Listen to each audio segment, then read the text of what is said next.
अस्सलाम वालेकुम स्टूडेंट्स, मैं हूं मुस्तजाब हैदर, आपका फ़िज़िक्स टीचर। हम लोग पढ़ रहे हैं चैप्टर नंबर 8 और आज हम चैप्टर नंबर 8 की एक्सरसाइज की जो न्यूमेरिकल प्रॉब्लम्स हैं उन्हें सॉल्व करेंगे और उनमें से पहली 4 प्रॉब्लम्स को सॉल्व करेंगे। तो चलें आइए चलते हैं वाइट बोर्ड की तरफ और लेक्चर का आगाज़ करते हैं। स्टूडेंट्स, एक्सरसाइज के न्यूमेरिकल्स में पहले न्यूमेरिकल की स्टेटमेंट आपके सामने लिखी हुई है। The wavelength of a signal from a radio transmitter is 1500 meter and the frequency is 200 kilohertz. What is the wavelength for a transmitter operating at 1000 kilohertz with what speed the radio waves travel? Students, बहुत simple सा numerical है हमारे पास। हमें कुछ चीज़ें बता दी गई हैं कि आपके रेडियो के ट्रांसमीटर की फ्रीक्वेंसी कितनी है, वेवलेंथ कितनी है, और फिर एक और रेडियो का ट्रांसमीटर है जिसकी आपको फ्रीक्वेंसी बता दी गई है और स्पीड आपसे पूछ ली गई है और वेवलेंथ आपसे पूछ ली गई है। तो स्टूडेंट्स, हम डाटा लिखते हैं जो यहाँ पे गिवन है। सबसे पहले गिवन डाटा, और स्टूडेंट्स इस गिवन डाटा में देखें तो सबसे पहले जो चीज़ हमें गिवन है वो है वेवलेंथ ऑफ द सिग्नल। तो हम यहाँ पे लिख लेते हैं वेवलेंथ ऑफ सिग्नल। तो स्टूडेंट्स, वेवलेंथ ऑफ सिग्नल को हम लोग रिप्रेजेंट कर देते हैं लैम्डा 1 के साथ, और लैम्डा 1 की वैल्यू है हमारे पास 1500 मीटर। और फिर इसी के लिए जो फ्रीक्वेंसी है हमारे पास उसको भी हम लोग लिख देते हैं फ्रीक्वेंसी। इसकी फ्रीक्वेंसी को स्टूडेंट्स हम लोग f1 के साथ रिप्रेजेंट कर लेते हैं और इसकी जो वैल्यू है वो हमारे पास है 200 किलो हर्ट्स। और स्टूडेंट्स, हमें पता है कि हमने कैलकुलेशन सारी SI यूनिट्स में करनी होती है, इसलिए इस 200 को हम लोग कन्वर्ट करेंगे हर्ट्स के अंदर। तो ये आ गया 200 और किलो है तो इसका मतलब है 10⁻³ हर्ट्स। तो स्टूडेंट्स, ये हमारे पास आ गई फ्रीक्वेंसी। अब इसके बाद स्टूडेंट्स जो चीज़ हमें गिवन है वो है फ्रीक्वेंसी फॉर ट्रांसमीटर, तो वो भी हम लोग यहाँ पे लिख लेते हैं। स्टूडेंट्स, ये जो फ्रीक्वेंसी ऑफ ट्रांसमीटर है जैसे कि यहाँ पे गिवन है ये 1000 किलो हर्ट्स है। तो इसको स्टूडेंट्स हम लोग नाम दे देते हैं f2 का, और इसकी जो वैल्यू हमारे पास यहाँ पे आएगी वो है 1000 किलो हर्ट्स। और स्टूडेंट्स, अगर इसे हर्ट्स में कन्वर्ट करना हो तो बिल्कुल उसी तरह से कर सकते हैं कि 1000 मल्टीप्लाइड बाय 10⁻³ और हर्ट्स के अंदर। तो ये स्टूडेंट्स हमारे पास इसकी वैल्यू आ गई। अब स्टूडेंट्स, जो हमें फाइंड आउट करना है वो यहाँ पे लिख लेते हैं। तो स्टूडेंट्स, हमें ये फाइंड आउट करना है, दो चीज़ें फाइंड आउट करने को कहा। एक wavelength for the transmitter. Students, जो ट्रांसमीटर के लिए वेवलेंथ है उसे हम लोग नाम दे देते हैं लैम्डा 2 का।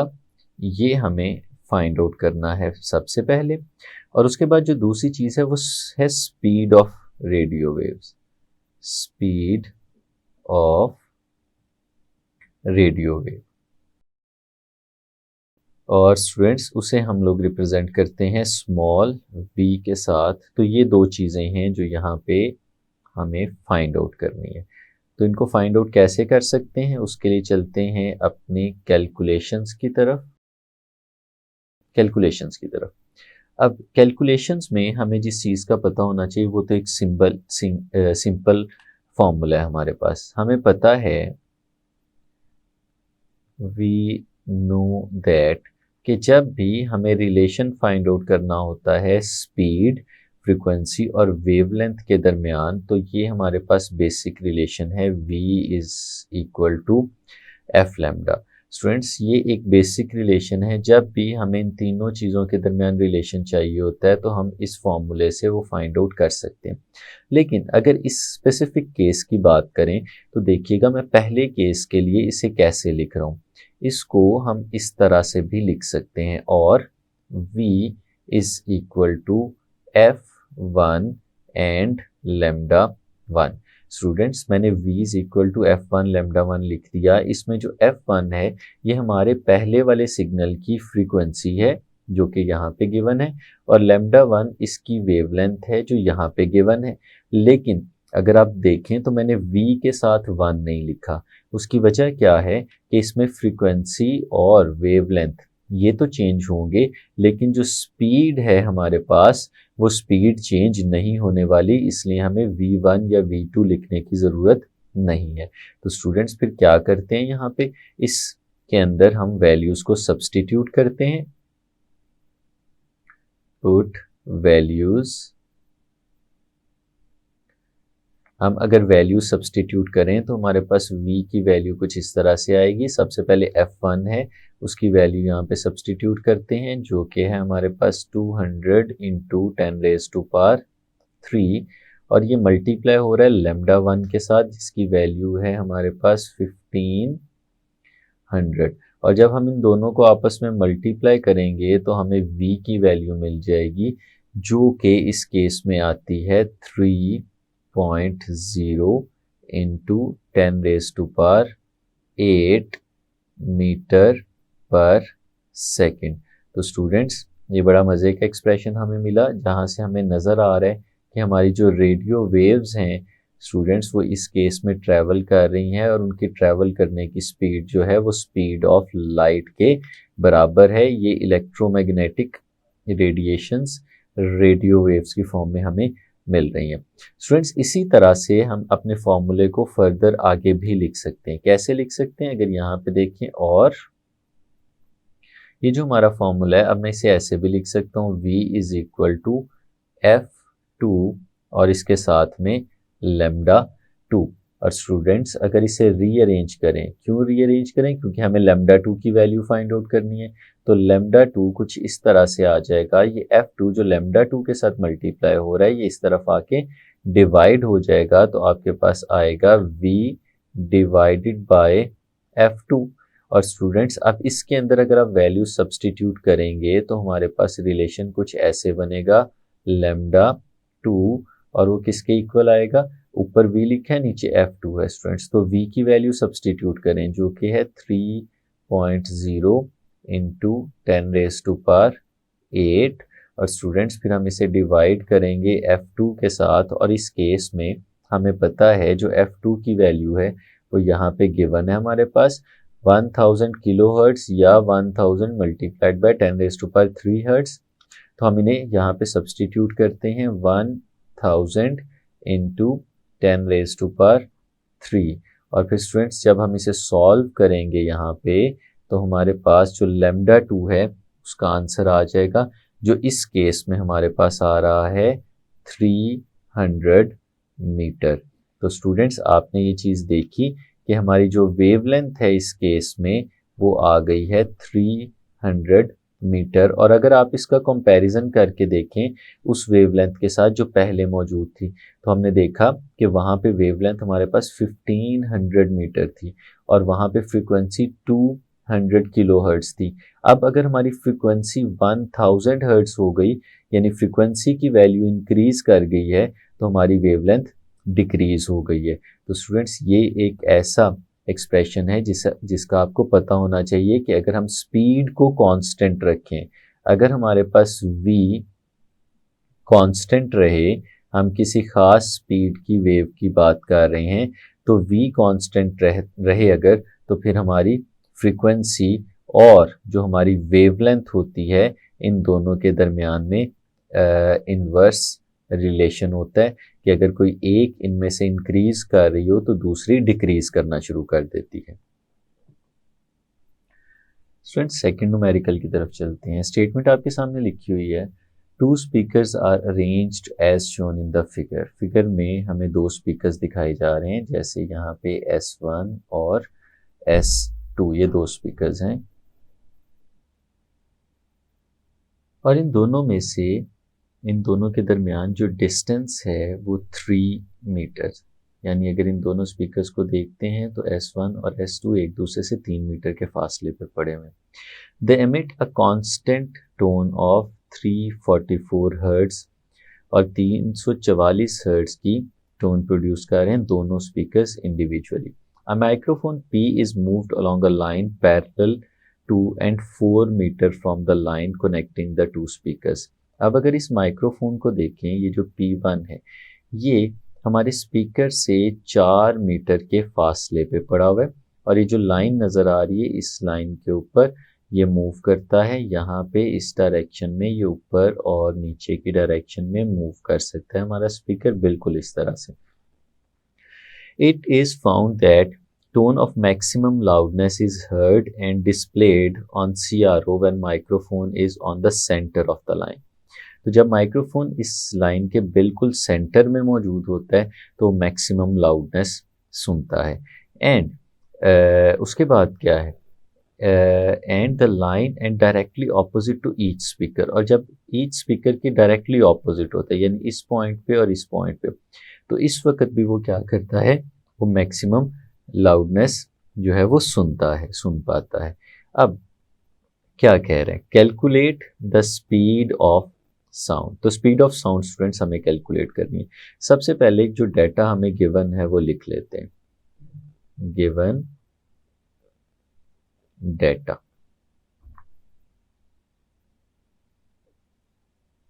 इस केस में स्टूडेंट्स हमें जो चीज़ गिवन है वो सबसे पहले ये है कि बताया गया है कि डिस्टेंस कितना है स्पीकर्स के दरमियान में। तो हम लोग यहाँ पे लिखते हैं डिस्टेंस between the speakers। तो डिस्टेंस बिटवीन द स्पीकर्स जो है स्टूडेंट्स वो है हमारे पास यहाँ पे 3 मीटर। और स्टूडेंट्स और क्या बताया गया, फ्रीक्वेंसी, किस टोन की फ्रीक्वेंसी है, फ्रीक्वेंसी हम उसे F के साथ रिप्रेजेंट करते हैं और वो है 344 हर्ट्ज। इतने की स्टूडेंट्स हमारे पास फ्रीक्वेंसी है। और स्टूडेंट्स उसके बाद क्या बताया गया कि distance between speakers and line of motion, distance between speakers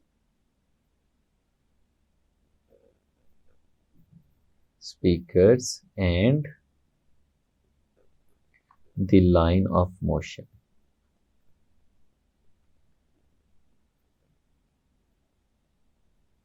तो स्टूडेंट्स वो जो लाइन ऑफ मोशन और स्पीकर्स के दरमियान डिस्टेंस है वो यहाँ पे हमें देखें फिगर में नज़र आ रहा है, इस पॉइंट से लेके इस पॉइंट तक ये डिस्टेंस हमारे पास 4 मीटर्स है। तो हम इसे लिख लेते हैं 4.0 मीटर, ये डिस्टेंस हमें पता है। स्टूडेंट्स क्या फाइंड आउट करना है वो यहाँ पे लिख लेते हैं। हमारी कैलकुलेशंस जो होने जा रही हैं वो होने जा रही हैं टू फाइंड, क्या फाइंड आउट करेंगे हम लोग, एक ही चीज़ पूछी गई है, speed of sound, speed of sound जिसे हम लोग रिप्रेजेंट करते हैं स्मॉल v के साथ। ये स्टूडेंट्स हमें इसमें सॉल्व करना है और फाइंड आउट करना है। तो स्टूडेंट्स कैसे कर सकते हैं इसे हम देखते हैं। ये जो स्टूडेंट्स हमें फिगर नज़र आ रही है, हम इस फिगर को थोड़ा सा सॉल्व करते हैं और इसको डिस्टेंस की डायग्राम की फॉर्म में लिख के दिखाते हैं। लेट्स सपोज ये हमारे पास स्पीकर है S1 यहाँ पे, और स्टूडेंट्स इससे कुछ फासले पे यहाँ पे हमारे पास सेकंड स्पीकर है जिसे हम लोगों ने S2 का नाम दिया हुआ। तो स्टूडेंट्स ये हमारे पास S1 से लेके S2 तक का इन दो स्पीकर्स के दरमियान फासला है। और स्टूडेंट्स ये फासला हमें गिवन है, ये फासला है 3 मीटर्स। तो S1 से लेके S2 तक 3 मीटर्स है। और स्टूडेंट्स फिर हमारे पास ये लाइन है जिस लाइन के ऊपर हमारा माइक्रोफोन मूव करता है। अगर स्टूडेंट्स इस लाइन की हम लोग बात करें तो ये लाइन इस तरह से यहाँ पे मौजूद है। अब इस लाइन के केस में अगर हम लोग स्टूडेंट्स देखते हैं तो हमें इसका डिस्टेंस भी पता है कि इस पॉइंट से लेके इस पॉइंट तक ये डिस्टेंस हमारे पास 4 मीटर है। और फिर स्टूडेंट्स हमें बताया गया है कि इस लाइन में अगर बिल्कुल हम सेंटर की बात करें, हम इस पॉइंट की बात करें, तो इस पॉइंट पे हमें लाउडेस्ट नोट सुनाई देता है सेंटर पे। और फिर ये जो स्पीकर है इसके बिल्कुल सामने जो ये पॉइंट हमें नज़र आ रहा है, इसे हम लोग नाम दे देते हैं P1 का। तो इस P1 पे भी हमें लाउडेस्ट नोट सुनाई देता है। और अगर इस पॉइंट की हम लोग बात करें, हम इसे कह देते हैं P2। तो P2 पे भी स्टूडेंट्स हमें लाउडेस्ट नोट सुनाई देता है।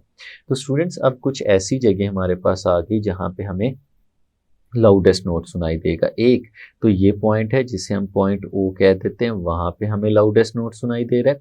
P1 और P2 पे भी हमें लाउडेस्ट नोट सुनाई दे रहा है। अब स्टूडेंट्स हमें पता है कि लाउडेस्ट नोट या जो मैक्सिमम लाउडनेस है वो तो हमें उस जगह पे मिलती है जिस जगह पे कंस्ट्रक्टिव इंटरफेरेंस हो रही होती है। तो इसका मतलब है ये जो पॉइंट P1 है या ये जो O है या ये जो P2 है, इन तीनों जगहों पे हमारे पास कंस्ट्रक्टिव इंटरफेरेंस हो रही है।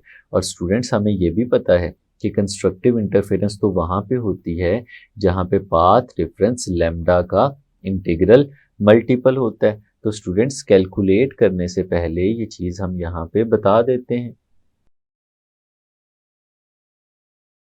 कि मैक्सिमम लाउडनेस वहाँ पे मिलेगी जहाँ पे कंस्ट्रक्टिव इंटरफेरेंस होती है। We will hair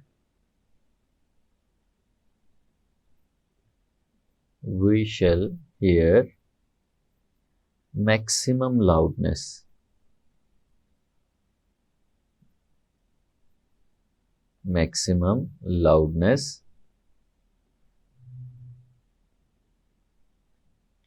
on the points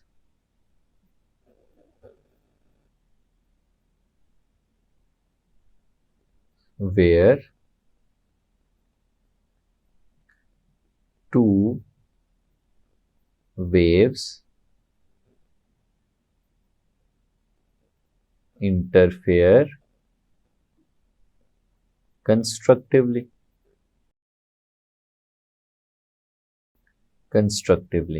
and for constructive interference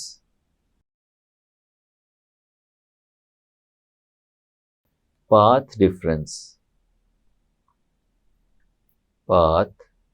difference is either 0 or lambda or plus minus lambda or plus minus 2 lambda और प्लस माइनस 3 लैम्डा और सो ऑन। यानी स्टूडेंट्स हमें पता है कि हमारा जो पाथ डिफरेंस होता है वो हमारे पास इंटीग्रल मल्टीपल होता है लैम्डा के। तो फिर हमारे पास जो इंटरफेरेंस है वो कंस्ट्रक्टिव होती है जो कि P1, P2 और O पे हमें नज़र आ रही है। तो स्टूडेंट्स इस केस में अगर हम फिर पाथ डिफरेंस की बात करें तो स्टूडेंट्स हम पाथ डिफरेंस फाइंड आउट कर सकते हैं। अगर हम देखें कि ये जो पॉइंट P है, इस पॉइंट P पे दो वेव्स जा रही हैं। एक वेव तो स्टूडेंट्स ट्रेवल करती है S1 से सीधा P1 तक। तो स्टूडेंट्स जो इस S1 से P1 तक वेव गई है, साउंड क्या है, उसने 4 मीटर्स का डिस्टेंस ट्रेवल किया। लेकिन एक वेव जो S2 से मूव की है और ये S2 से मूव करते करते हमारे पास पॉइंट P1 तक गई है। स्टूडेंट्स इसने भी तो कुछ डिस्टेंस ट्रैवल किया है। अब ये जो डिस्टेंस इसने ट्रैवल किया है ये हमें नहीं पता। ये वाला डिस्टेंस तो हमें पता है कि ये 4 मीटर है। तो स्टूडेंट्स अगर हमें ये डिस्टेंस भी पता हो तो हम देख सकते हैं कि कौन सी वेव ने दूसरी वेव की निस्बत ज़्यादा फासला तय किया, यानी हम पाथ डिफरेंस इस केस में कैलकुलेट कर सकते हैं। और वो फिर कैसे कर सकते हैं स्टूडेंट, सबसे पहले तो हम S2 से लेके P1 तक का डिस्टेंस निकालते हैं। और वो कैसे निकाल सकते हैं, हम निकाल सकते हैं फ्रॉम द ट्रायंगल। हम यहाँ पे देखते हैं कि एक ट्रायंगल बनी हुई है। जो ट्रायंगल क्या है, S1, S2 एंड P1। एक ऐसी ट्रायंगल जो S1, S2 और P1 को मिला के बन रही है। अगर आप देखें ये S1, S2 और P है।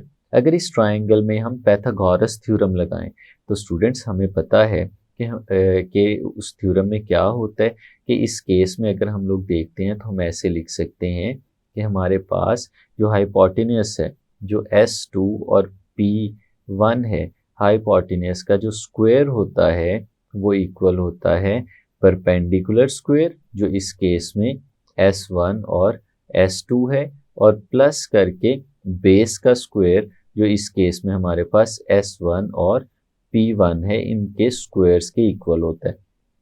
स्टूडेंट्स, अगर हमें S2 P1 की यहाँ पे वैल्यू फाइंड आउट करनी है तो हम लोग बाकी सारी वैल्यूज़ को यहाँ पे सब्सटीट्यूट कर देते हैं। जैसे कि S1 S2 की जो वैल्यू है यहाँ पे हमारे पास वो 3 है, तो ये 3 का स्क्वायर आ जाएगा, और S1 P1 की वैल्यू जो है हमारे पास 4 है और ये 4 का स्क्वायर आ जाएगा, तो हमारे पास ये आ जाएगा 9 प्लस 16 और ये बन गया हमारे पास 25।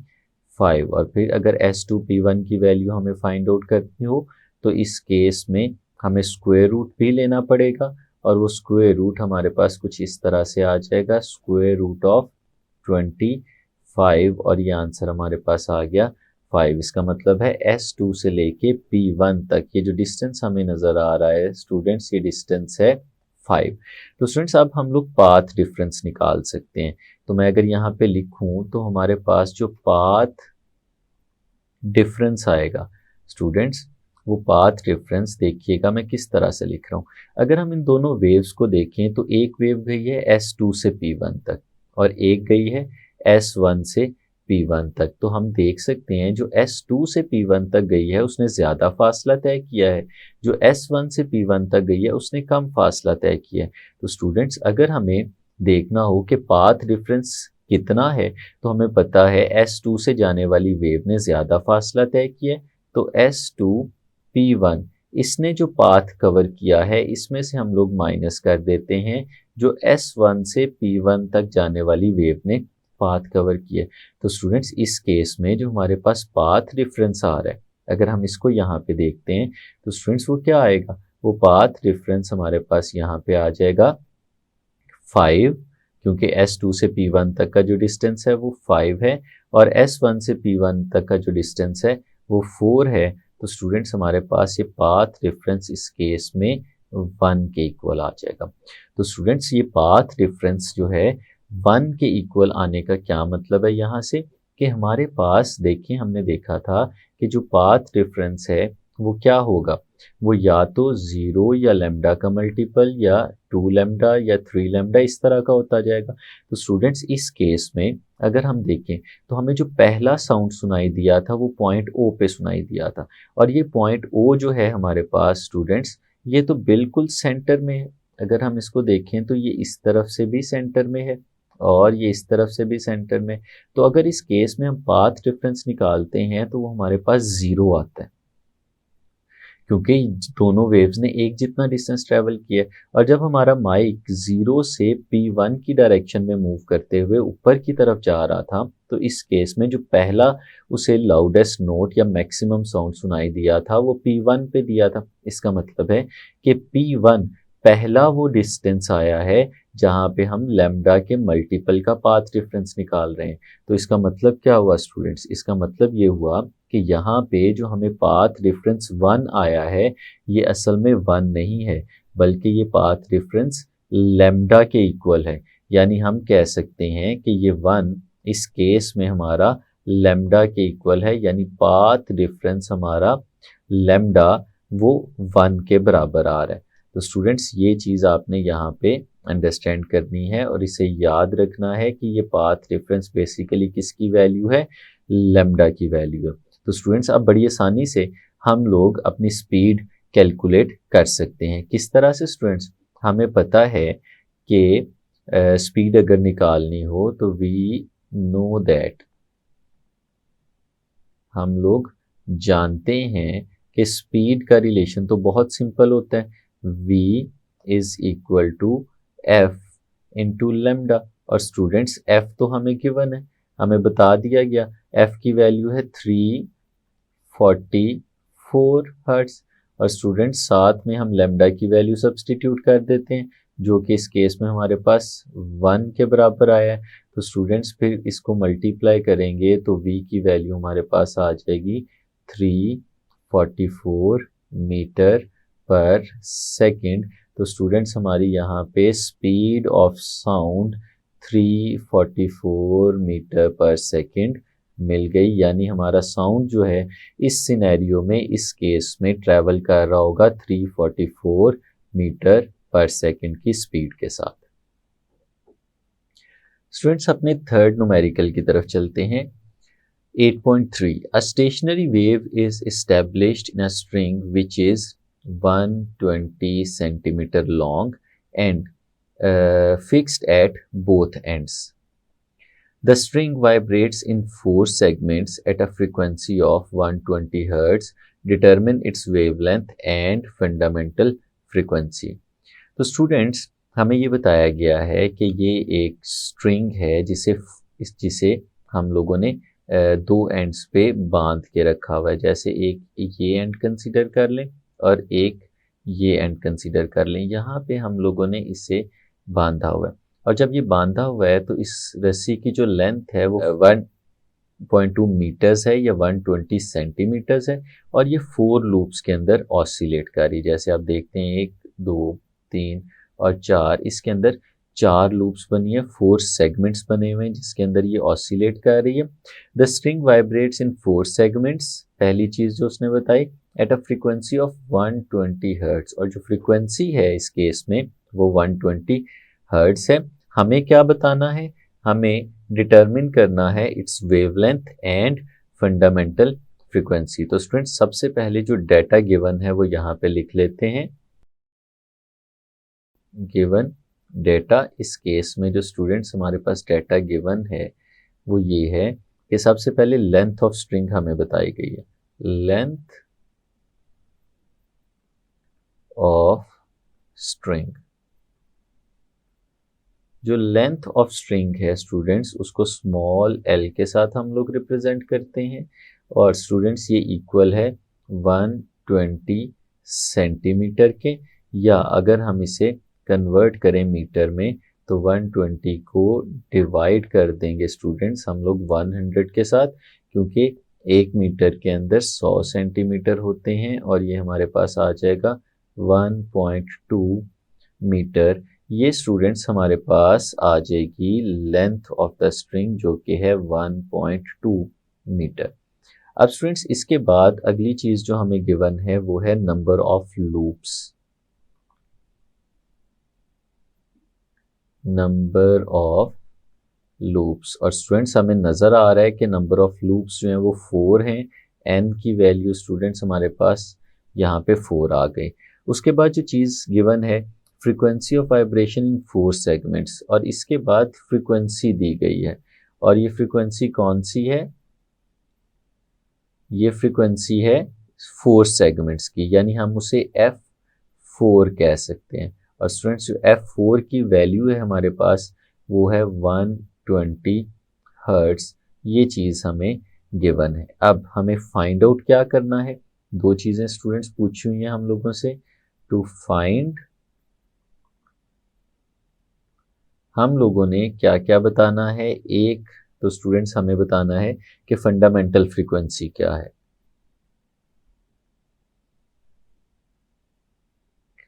फंडामेंटल फ्रीक्वेंसी,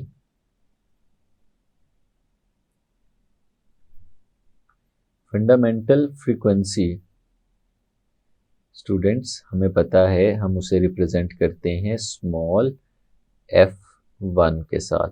ये हमारे पास फंडामेंटल फ्रीक्वेंसी हो गई, और दूसरी चीज जो हमें फाइंड आउट करनी है वो है वेवलेंथ,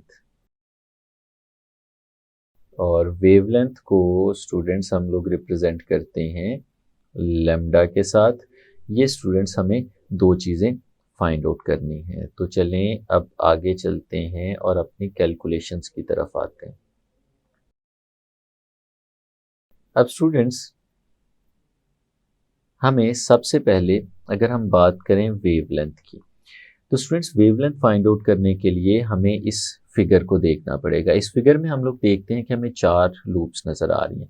अब स्टूडेंट्स ये स्टेशनरी वेव्स बन रही हैं, और हमें पता है स्टेशनरी वेव्स में जैसे हमें ये पॉइंट, ये वाला पॉइंट, ये पॉइंट, ये जो हमें पॉइंट्स नज़र आ रहे हैं स्टूडेंट्स, हमें पता है कि ये पॉइंट्स परमानेंटली ज़ीरो डिस्प्लेसमेंट पे होते हैं। और इन पॉइंट्स में ये जो परमानेंट ज़ीरो डिस्प्लेसमेंट वाले पॉइंट्स होते हैं, हम इन्हें नाम देते हैं नोड्स का। ये स्टूडेंट्स हमारे पास नोड्स हैं जिन्होंने हमेशा ज़ीरो डिस्प्लेसमेंट शो करना होता है। और स्टूडेंट्स हम लोगों ने ये भी पढ़ा था कि कोई से दो कंसेक्यूटिव नोड्स अगर हमारे पास मौजूद हों तो उन दो नोड्स के दरमियान जो फासला होता है वो λ/2 के बराबर होता है।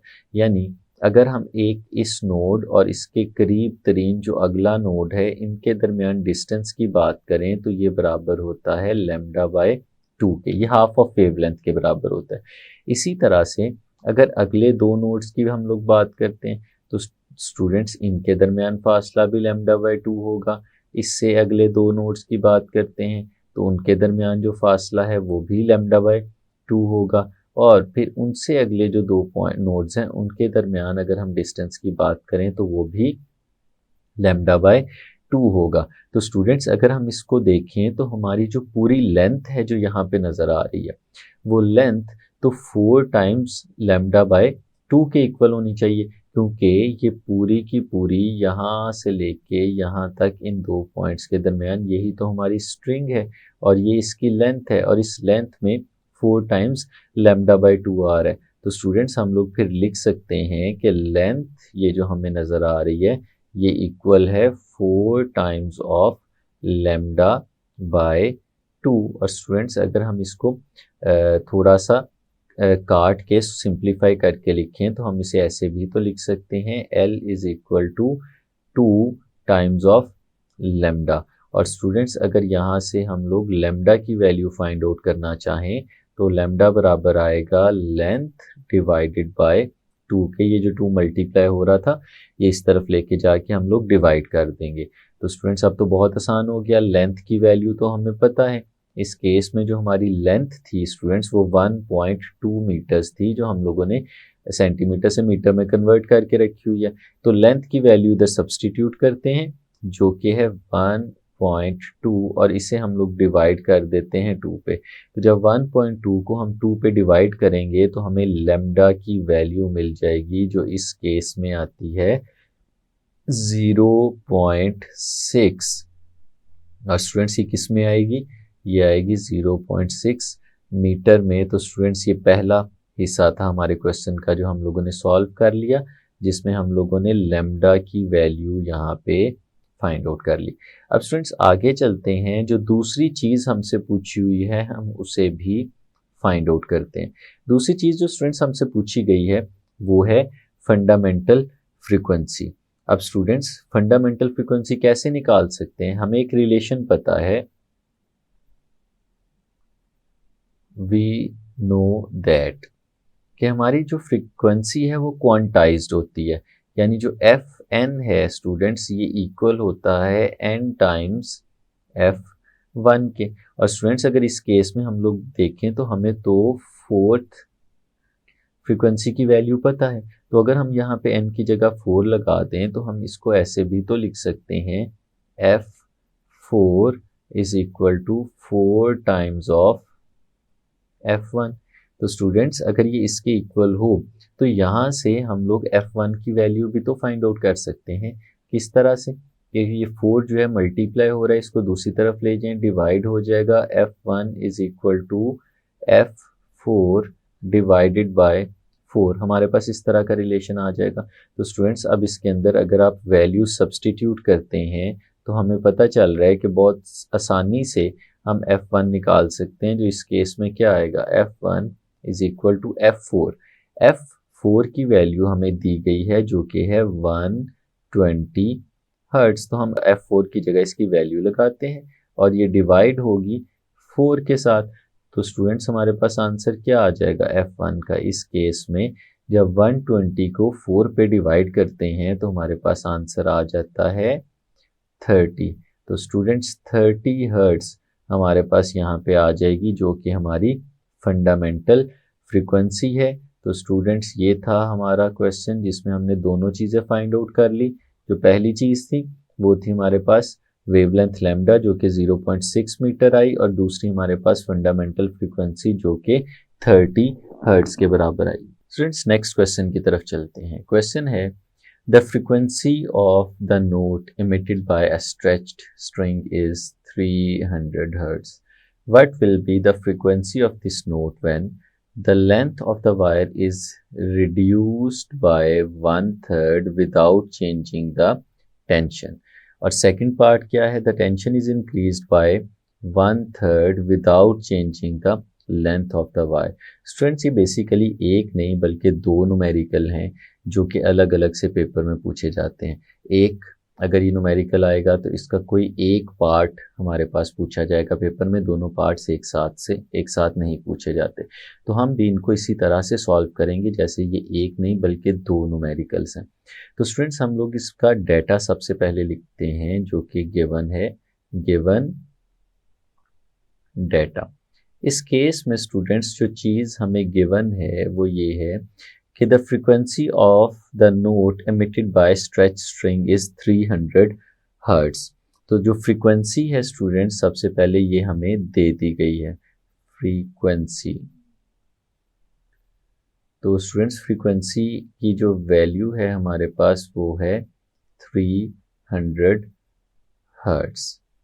तो स्टूडेंट्स इसके बाद हमसे क्या पूछा गया है वो हम लोग यहाँ पे लिखते हैं, टू फाइंड। अभी स्टूडेंट्स हम इसका पहला हाफ जो है, फर्स्ट पार्ट जो है वो करने जा रहे हैं। तो स्टूडेंट्स इसके अंदर हम लोग ए में जो चीज़ पूछी गई है हम उसे सॉल्व करेंगे और वो मैं यहाँ पे लिखने जा रहा हूँ। क्या पूछा गया स्टूडेंट्स? हमें पूछा गया the length of the wire is reduced by 1/3। Length जो है वो 1/3 रिड्यूस कर दी गई है। उस वक्त आप बताएं कि फ्रीक्वेंसी क्या होगी। तो स्टूडेंट्स पूछी हमसे गई है फ्रीक्वेंसी, और फ्रीक्वेंसी को मैं एफ प्राइम का नाम दे देता हूँ। स्टूडेंट्स ये हम लोगों ने फाइंड आउट करनी है और ये कब है? व्हेन, यहाँ पे हम लोग लिख लेते हैं when length of the wire is reduced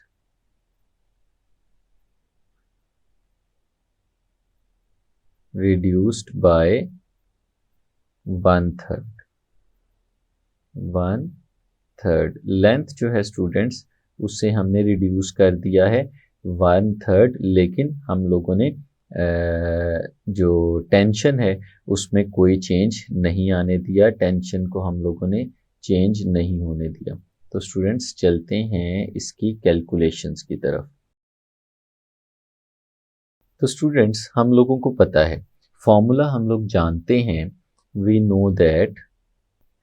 तो स्टूडेंट्स हम लोग जानते हैं कि हमारे पास जब भी रिलेशन निकालना हो स्पीड, वेवलेंथ और फ्रीक्वेंसी के दरमियान, तो हम लोग कहते हैं v is equal to F into lambda, इसके बराबर होता है। इसे स्टूडेंट्स हम लोग नाम दे देते हैं इक्वेशन नंबर 1 का। अब स्टूडेंट्स ये वो वाली इक्वेशन है जो इनिशियल फ्रीक्वेंसी, वेवलेंथ और स्पीड के दरमियान रिलेशन को रिप्रेजेंट कर रही है। अब स्टूडेंट्स हमने क्या किया कि लेंथ को रिड्यूस कर दिया विदाउट चेंजिंग द टेंशन। अब हमारे पास क्या होगा, ये इक्वेशन बदल जाएगी और हम इसे लिखेंगे v is equal to F prime और लेमडा प्राइम। इसे मैं इक्वेशन नंबर 2 का नाम दे रहा हूँ। अब स्टूडेंट्स ये वाली है लेंथ को चेंज करने से पहले वाली इक्वेशन, और ये वो इक्वेशन है जो लेंथ को चेंज करने के बाद हमारे पास आ रही है। अब स्टूडेंट्स आप लोग देख रहे होंगे कि हम लोगों ने v ही लिखा है, v1 और v2 नहीं लिखा, या v1 या v प्राइम नहीं लिखा। उसकी वजह ये है कि हमारी स्पीड में कोई चेंज नहीं आएगा। अगर हम लेंथ को चेंज भी करते हैं तो उससे फ्रीक्वेंसी और वेवलेंथ बदलेगी, ना कि हमारी स्पीड बदलेगी। तो स्टूडेंट्स अगर हम इक्वेशन नंबर 1 और 2 को देखें तो हम इन्हें इक्वेट कर सकते हैं from equation number 1 and equation number 2।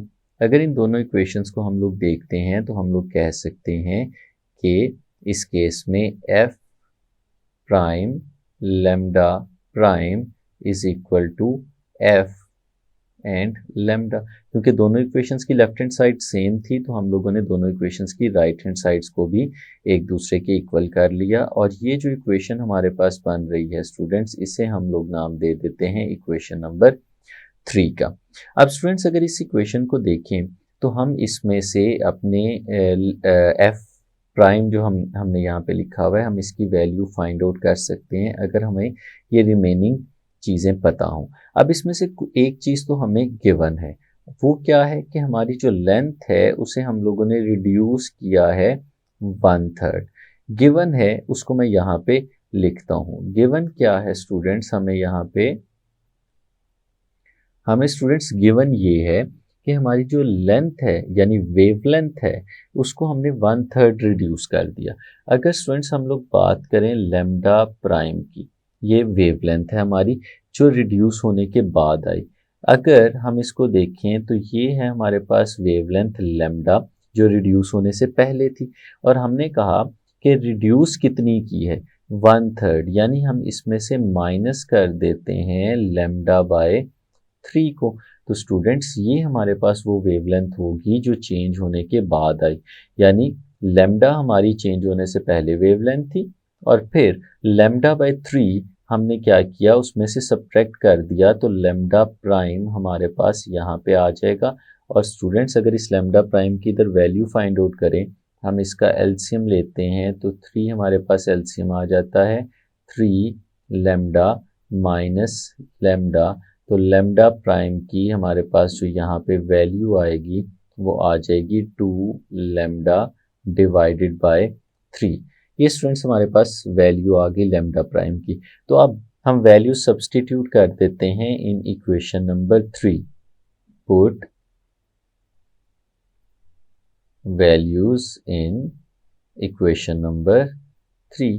तो स्टूडेंट्स जब इक्वेशन नंबर 3 में वैल्यूज हम लोग लगाएंगे तो कुछ इस तरह से आएगा एफ प्राइम। तो स्टूडेंट्स हम लोगों को फाइंड आउट करना है एफ प्राइम को, हम इसी तरह से लिखा रहने देते हैं, और जो लैम्डा प्राइम है उसकी वैल्यू हमें यहाँ पे गिवन है जो कि है 2 लैम्डा डिवाइडेड बाय 3। ये इसकी वैल्यू हम लोगों ने लगा दी। और स्टूडेंट्स जो एफ है इसकी वैल्यू हमें पता है जो कि है 300, वो हम लोगों ने लिख दी, और साथ में है लैम्डा, उसको हम इसी तरह से यहाँ पे लिखा रहने देते हैं। अब स्टूडेंट्स इसमें आप देख रहे हैं कि कुछ चीज़ें कैंसिल आउट हो रही हैं, जैसे ये लैम्डा और ये लैम्डा दोनों साइड्स पे मौजूद है, कैंसिल आउट हो जाएगा। और बाकी चीज़ें जो स्टूडेंट्स हम लोग फाइंड आउट करना चाहते हैं वो रीअरेंज करके फाइंड आउट कर सकते हैं। किस तरह से कि अगर हम F1 को लेफ्ट हैंड साइड पे लिखा रहने दें F प्राइम को, तो स्टूडेंट्स राइट हैंड साइड पे हमारे पास लिखा हुआ है 300, और ये जो 3 यहाँ पे डिवाइड हो रहा है ये दूसरी तरफ जाके मल्टीप्लाई हो जाएगा हमारे 300 से, और 2 जो मल्टीप्लाई हो रहा है वो दूसरी तरफ जाके डिवाइड हो जाएगा। तो हमारे पास कुछ इस तरह से रिलेशन बनेगा।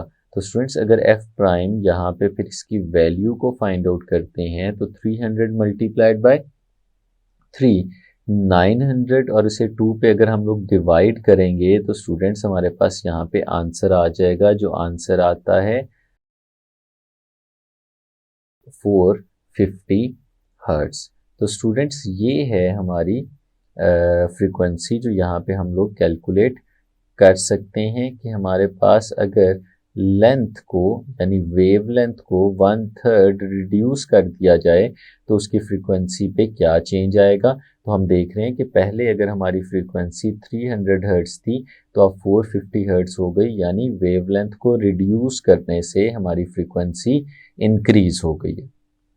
और स्टूडेंट्स ये इसका पहला हाफ था, और जैसे मैंने आपको बताया कि न्यूमेरिकल 2 डिफरेंट न्यूमेरिकल्स हैं, तो इसके सेकंड हाफ को हम एक अलग न्यूमेरिकल के तौर पे सॉल्व करेंगे। तो स्टूडेंट्स ये था हमारा फर्स्ट लेक्चर जिसमें हम लोगों ने एक्सरसाइज के न्यूमेरिकल प्रॉब्लम्स को सॉल्व किया। हमने पहली 4 प्रॉब्लम्स को सॉल्व किया, लेकिन चौथी प्रॉब्लम का जो पहला हिस्सा था जो अलग से न्यूमेरिकल के तौर पे आता है, हम लोगों ने उसको सॉल्व किया। जो उसका नेक्स्ट पार्ट है उसे हम नेक्स्ट लेक्चर में डिस्कस करेंगे। तब तक के लिए इजाज़त दीजिए। अल्लाह हाफिज़।